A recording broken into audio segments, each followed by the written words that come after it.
A Ako tem o sonho de ser uma grande bruxa, mas por ela não ter talento natural para a magia, ela enfrenta muitas dificuldades, e por isso muitas alunas da Luna Nova e muitas professoras de lá acreditam que ela não vai virar nada. Mas a Ako tem uma fé que o espiritismo chama de fé corajosa.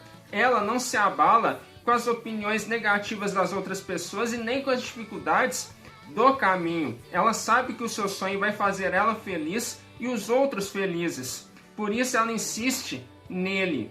Porque quantas vezes a gente desiste dos nossos sonhos por causa de opiniões negativas de outras pessoas? A gente pode até seguir essas opiniões negativas, mas a gente vai se frustrar aqui na Terra e essa frustração também vai para o mundo espiritual.